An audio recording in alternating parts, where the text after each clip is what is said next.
Lentes. Esse é o tema desta aula e vamos realizar uma série de experiências. Vamos não, né? O Cláudio vai realizar essas experiências, né?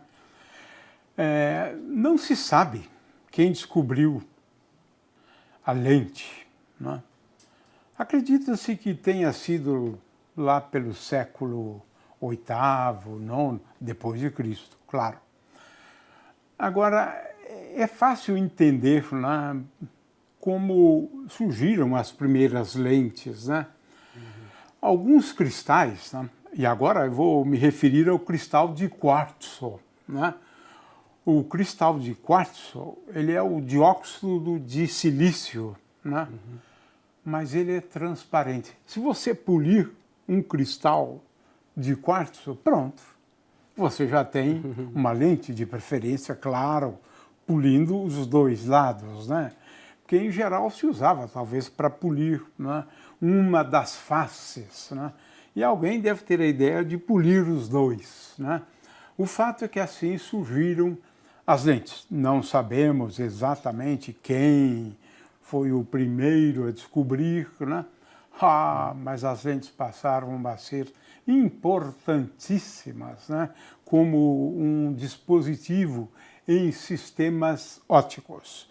Então, vamos lá, Cláudio, começando primeiro a falar de alguns detalhes em relação a uma lente, foco e assim por diante, né, Cláudio? Então, vamos lá. Podemos começar pela lei da refração, né? A refração, como nós vimos, é a propriedade da luz mudar a direção quando ele penetra no meio mais e ele refringente. desvia, né? Ele vem Exatamente. assim e ele sai paralelamente, mas a uma certa distância, né? Exatamente. Interessante, exceto se a incidência for normal, né? Isso. Que aí não desvia. Aí não desvia, ok. né? Olha só. Esse é o muda, efeito, né? Uma lâmina de faces paralelas, né? Ela se aproxima da reta normal à superfície. Então, essa é uma propriedade que é usada no caso das lentes. O desvio provocado pela mudança de meio, né? A luz entrando nesse meio, ele desvia, né? Desvia numa face e depois desvia na outra face. É isso, né? Isso é o segredo. Então, ok, perfeito. Isso. E dependendo do ângulo que você incide, ele sofre reflexão total. Né? Quer dizer, nesse caso, bonito isso aqui, olha, fica evidente, né? Olha. Ele veio para cá, né? O raio de luz. Bom, usando isso como princípio, a gente coloca, por exemplo, então, um prisma, né? Então agora eu tenho uma face aqui, inclinada, e aqui outra face. Então a gente pode observar que... Cláudio, peraí, vamos analisar o prisma, já que estamos aqui, né? Olha só, é um dispositivo também, muitas vezes, muito útil, né? Útil, veja, o prisma, ele basicamente, ele desvia a luz, né? Desvia a luz, né? E dependendo do comprimento de onda, ele desvia mais ou menos. No caso, a luz vermelha... porque o índice de refração aí depende do comprimento de onda, né? Exatamente. Então, esse seria um prisma. Agora, eu posso fazer uma associação, né? Dois prismas, assim, né? Dessa forma aqui. Então, o que eu tenho nesse formato aqui? Eu posso agora incidir luz num prisma e tem um foco aqui, né? Exatamente. Convergem para um ponto, né? Exato. Então, esse seria o princípio de funcionamento de uma lente convergente. A luz convergindo para um ponto. Então, esse seria um perfil, né, não muito adequado, porque são faces retas. Então, nesse caso, a gente poderia substituir por uma lente assim. Né? Aí está. Aqui você tem então, uma superfície... Essa é uma lente convergente, né? Isso. Exatamente. Explica aí para a gente o que é o convergente, né? Você tem raios, né, luminosos que incidem paralelos, né? Isso. E eles agora convergem num ponto aqui, não é isso? Exatamente. Porque esse é o pulo do gato, né? Exatamente. Então você esse tem... é o foco, né, da lente, né? E esse é o foco, então, esse ponto, né? Exatamente. Esse foco ponto real. aqui é o foco. Exatamente. É um foco que o foco formado... é real. Se for uma lente divergente, né? Isso. Você vai colocar daqui a pouco, né? Aí determinar o foco já envolve uma construção geométrica, né? Isso. Porque aqui seria o encontro do prolongamento dos raios luminosos, não é isso? Que saem daqui, deve ter em algum ponto aqui, né? Exatamente. Seria traçar retas, né? só dá um pouquinho mais de trabalho, porque esses raios aqui, né, hão de convergir em algum ponto aí. Esse ponto é o foco, né? Certo. Então, esse é o princípio de funcionamento de uma lente convergente, e o divergente basta, né? Você reproduz, né? Tanto o divergente como o convergente. Isso é válido, né? Porque em cada ponto você acaba considerando realmente, no limite, uma superfíciezinha plana, né? Então se parece, né? Como se fosse interessante. Né? Superfícies planas. Interessante. Exatamente. Ok. Então você tem dois tipos de lentes, né? Lentes, diríamos, convergentes, né? Convergentes, que é o protótipo, é esse aqui, né? É uma lente biconvexa, né? Isso. Ou agora um outro protótipo de lentes divergentes, né? É essa aqui, a bicôncava, né? Exatamente. Muito bom mesmo. Vamos falar agora, ou apresentar experiências, né? De lentes convergentes, né? Essa imagem é bem familiar a você, né? Talvez você já tenha visto seus avós olhando um objeto, utilizando uma lente, porque ele aumenta o tamanho. Para ler o jornal, é a mão na roda, né? Porque as letras ficam grandes, né? Ou de um detetive, né?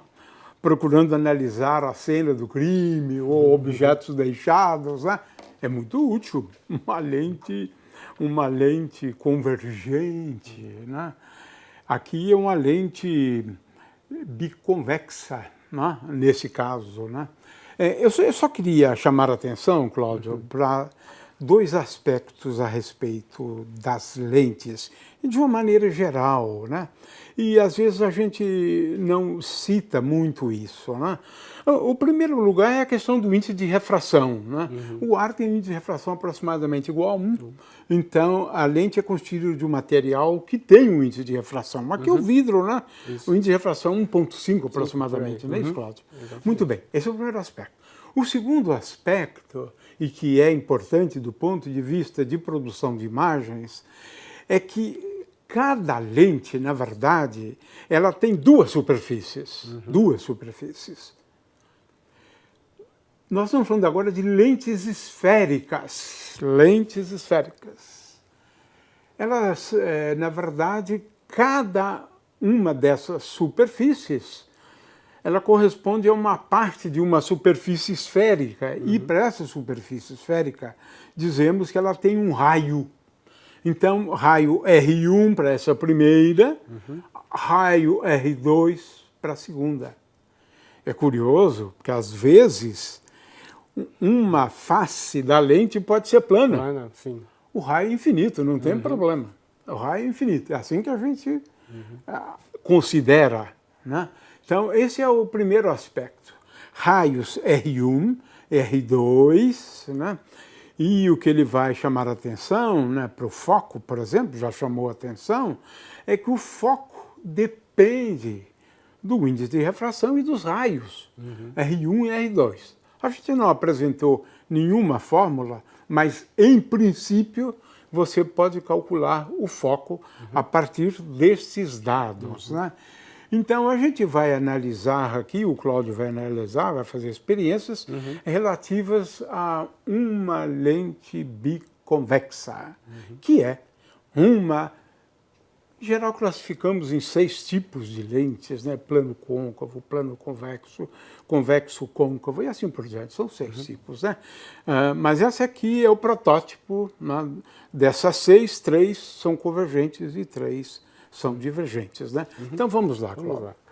Bom, então aqui é uma lente convergente porque quando você tem os raios vindo paralelos, eles vão convergir para o foco. Para um ponto lá. Exatamente. Aí no caso a gente vai poder observar o foco num determinado ponto, né? E é interessante, se você quiser obter o foco exatamente dessa lente, pegar um objeto bem luminoso e que esteja numa distância muito grande. De preferência infinito, né? Que seria o Sol, né? Então a gente usa o Sol para determinar a distância focal, por exemplo, né? E é bem interessante que quando você vai num dia de Sol, os raios que incidem nesta superfície, todos que aparecem nessa superfície, eles são convergidos num ponto só. Então, toda a energia que chega nessa superfície vai parar apenas num ponto, ela concentra, né, toda aquela energia. E se você pegar um jornal, por exemplo, você consegue queimar o jornal. Depois de um certo tempo você consegue queimar, né, com a luz solar. Né? Com a luz solar mesmo. Né? Com a luz solar. Inclusive, os pontos onde você tem as letras pretas, ele absorve muito mais o calor. Então, queima muito mais fácil do que a parte que está branca, né, do jornal. Então, essa é uma maneira simples de pegar a distância focal. A imagem que você pode obter dessas lentes convergentes são 3. Né? Então, se eu coloco a minha lente muito longe com relação ao objeto, eu vou obter uma imagem real, né, e invertida, né, e menor. Conforme eu vou aproximando, vai chegar uma hora que você não vai ver imagem nenhuma. Ou seja, quando esse objeto estiver bem no foco da sua lente, você não vai obter imagem nenhuma, porque os raios vão sair paralelos. Certo, paralelos e não há convergência dos raios. Né? Exatamente. Aí, nesse caso, um ponto específico que é uma o foco. Distância específica. Exatamente. Se eu colocar então o objeto bem no foco, você não vai obter imagem nenhuma. Agora, se você colocar o objeto entre o foco e a lente, aí sim você vai ver uma imagem que não é invertida, ela é virtual e maior. Ou seja, vai servir como uma lupa, né? Ou seja, vai servir para uma lente de aumento. Então, para ele servir como lente de aumento, o objeto tem que estar entre o foco... Que é o que você faz durante a leitura, na verdade, é isso? Exatamente. Então, os tipos de imagens, né? A lente convergente, 3 tipos de imagens, né? Agora temos a lente divergente. Eu não trouxe aqui, mas eu tenho uma lente divergente aqui, nesse exemplo aqui. Então, eu tenho 3 bolinhas de vidro, uma delas tem água, a outra está vazia. É o ar, então. O ar interno, né? E aqui, glicerina. Né? Glicerina é um líquido que tem um índice de refração um pouco maior do que o da água.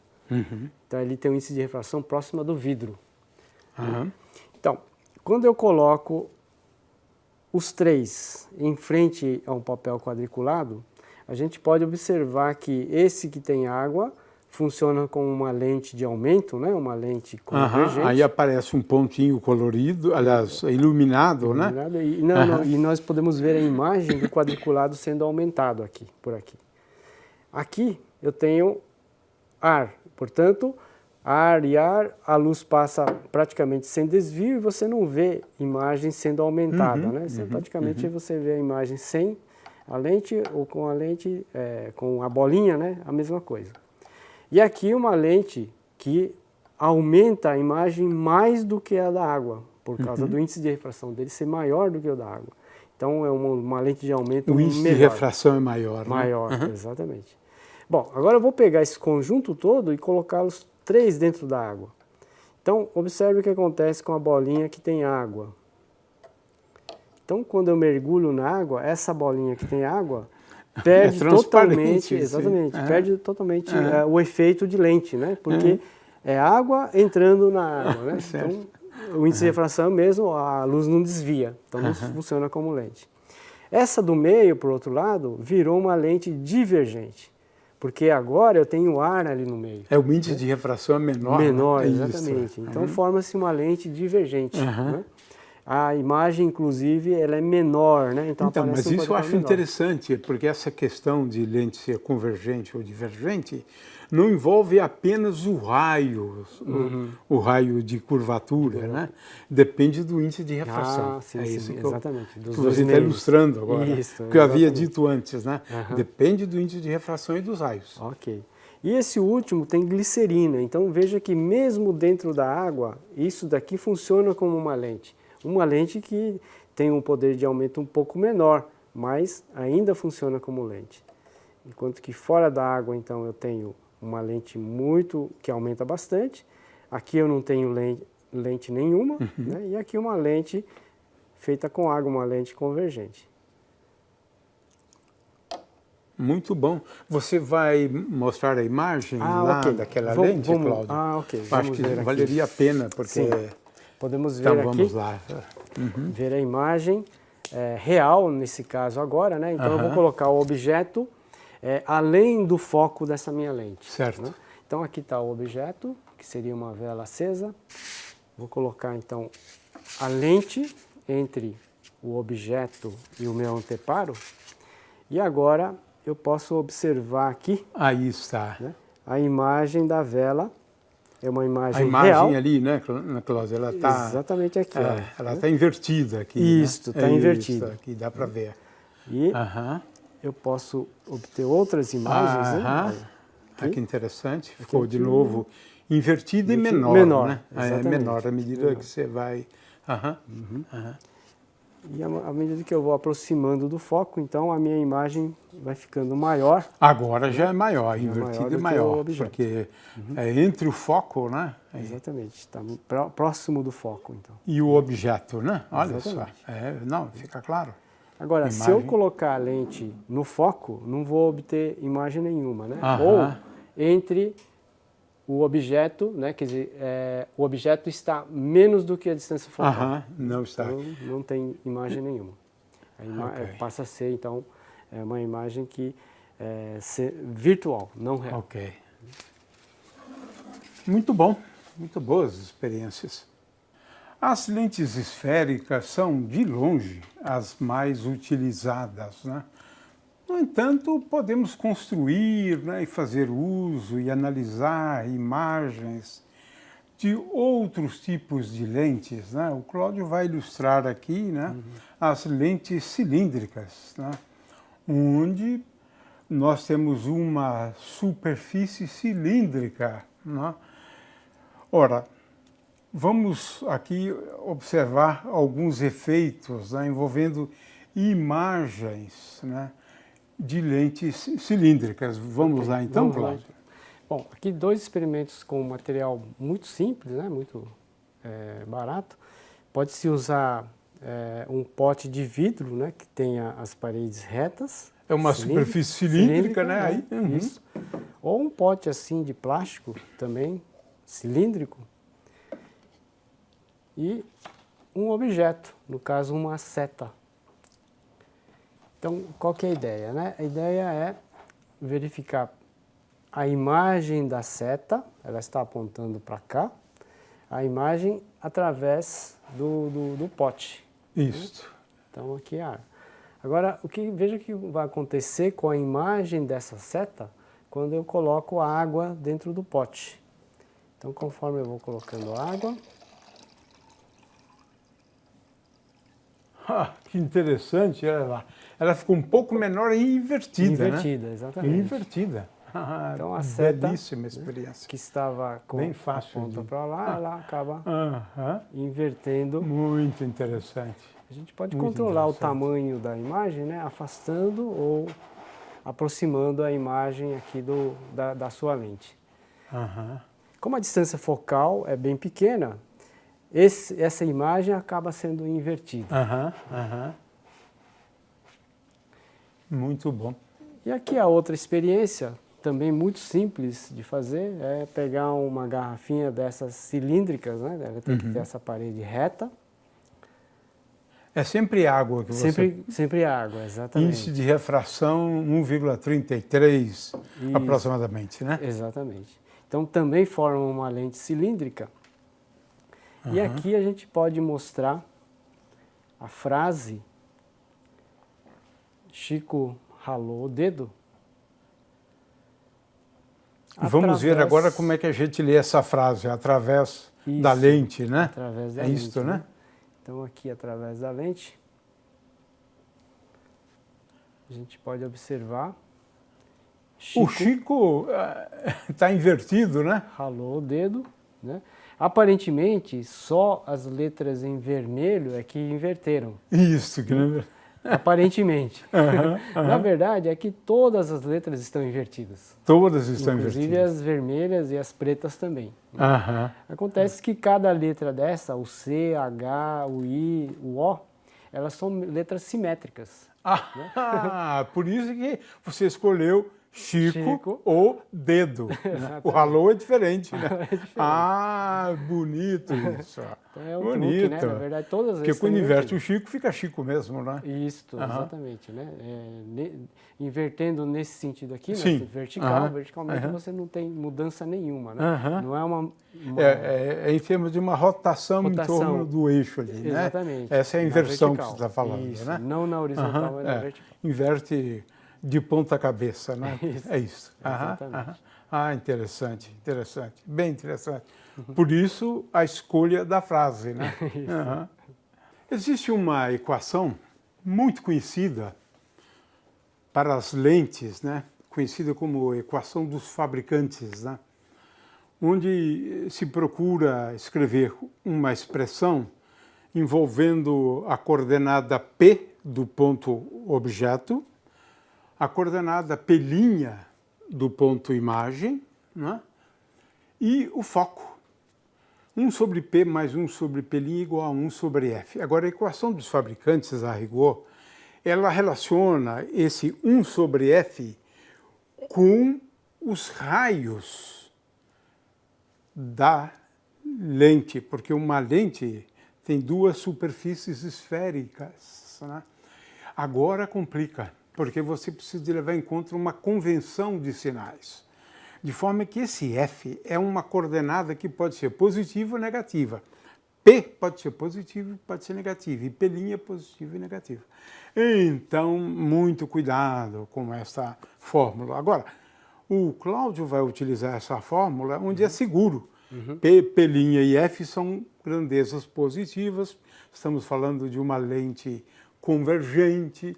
E agora ele vai explicar, né, como é que a gente pode determinar, então, o foco, né? Sim. Medindo P e P' e inferindo F. Exatamente. Não é isso, Cláudio? Isso. Então, vamos lá. Então, nós vamos usar a equação, né, a equação de Gauss, que dá 1 sobre F igual a 1 sobre P mais 1 sobre P', sendo que P é a distância do objeto até o centro da minha lente.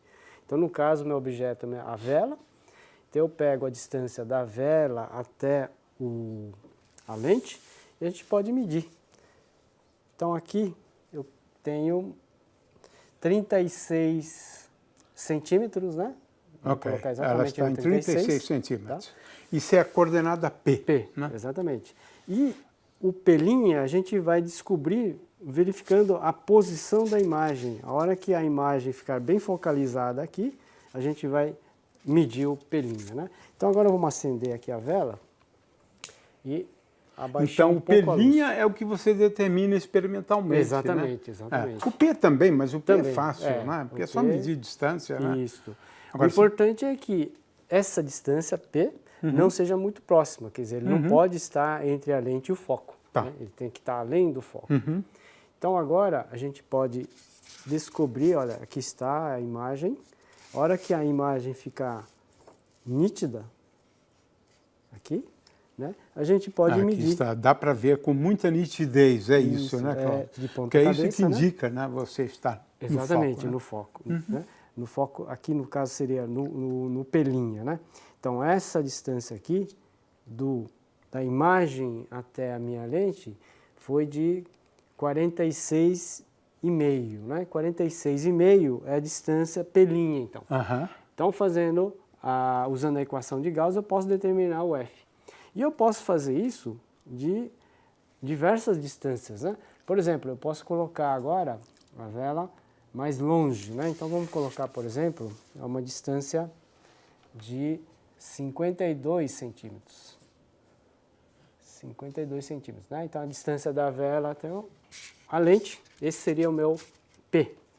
E agora eu tento achar a minha imagem nítida. De novo ali, né? Aqui, né? Então, exatamente aqui, ela está bem nítida.